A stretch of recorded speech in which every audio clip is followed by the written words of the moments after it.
Eugenics originated in England with the work of Francis Galton. He studied traits and family lines and began the nature versus nurture debate. He focused on twins to answer the question of what was more powerful, heredity or environment.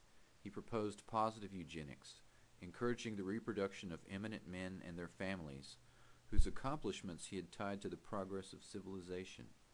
He cautioned against drawing premature and harmful conclusions from his work, but like his cousin, Charles Darwin, his work was used as justification for some of the greatest crimes in history.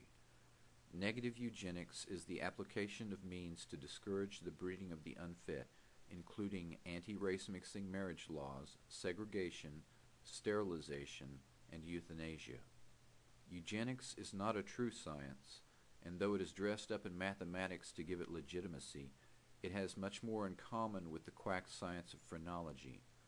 Phrenology was the study of the size and shape of the human head to determine intelligence and character. The industrial age had thrown millions of people off the farm and into the city to work in low-paying factory jobs. The sheer scale of the problems of mental illness, alcoholism, and crime seemed overwhelming. Added to this, millions of Eastern Europeans and Italians came to America and made the native population uneasy. They were viewed as bad stock compared to the more Nordic types that had made up earlier waves of immigration from Western Europe. Suggestions for solving these problems took the form of negative eugenics. However, the eugenics movement's leaders were smart enough to realize that America was not prepared for euthanasia. The eugenics movement took shape in America with the founding of the Eugenics Recording Office at Cold Spring Harbor Laboratory in 1910 by Charles Davenport, with money from the Carnegie Institution. The ERO compiled millions of files on ordinary Americans. The adherents of eugenics included some of the most influential doctors and scientists of the era, including Alexander Graham Bell, Luther Burbank, W. M. Kellogg, David Starr Jordan, the president of Stanford University, William Welch of Johns Hopkins University. Professors at Harvard, Columbia, Yale, and other universities taught 375 courses on eugenics. The hypothesis that mental illness, crime, and poverty were inherited factors and could be cured through negative eugenics had been by the 1920s accepted by American society as fact. Contests for fitter families were common at state fairs, and eugenics publications and ideas were widespread. This could not have been possible without the hard work of many eminent men and the application of large amounts of money. The great fortunes of the Carnegie Institution, the Rockefeller Foundation, Harriman family, Ford Foundation, and others funded the ERO, the American Eugenics Society, the American Eugenics Party, and others. The American eugenics movement actively encouraged foreign countries to participate, concentrating most heavily on Germany. The opening address of the Second International Congress of Eugenics in 1921 was repeated in German. Only 3,000 people had been forcibly sterilized by the time the famous case of Buck v. Bell reached the Supreme Court. Carrie Buck was a 17-year-old girl who had become pregnant out of wedlock in 1920s Virginia. She was ostracized by her community, and her baby, Vivian Buck, was reported to the ERO as appearing not normal. Carrie and her mother's files were examined. Both had previously been classified as morons, and court proceedings were begun to have Carrie forcibly sterilized without examination. Supreme Court Justice Oliver Wendell Holmes delivered the famous verdict of the court in 1927.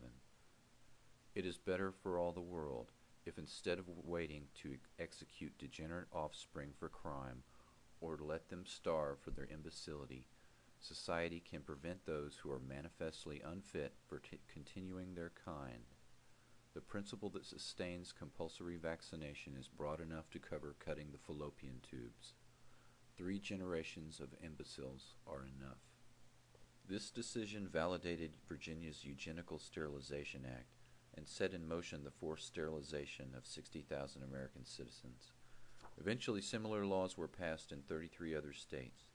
Carrie Buck was not a promiscuous and disruptive moronic slut as she had been portrayed at trial by the testimony of her school superintendent. She had in fact been raped by her foster family's son. She had been on the honor roll. Her forcible sterilization was a result of lies, incorrect diagnosis, In a plot to pass the Virginia law, a review of the case uncovered a conspiracy between Carey's defense lawyer and the colony of Virginia to ensure the constitutionality of the Virginia law.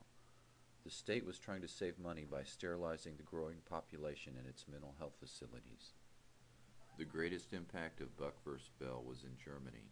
In 1933, the Nazi government adopted the Prevention of Hereditarily Ill Offspring Act, which was based on Buck v. Bell, and led to the forced sterilization of 375,000 people and the banning of marriage and sexual relations between Germans and Jews.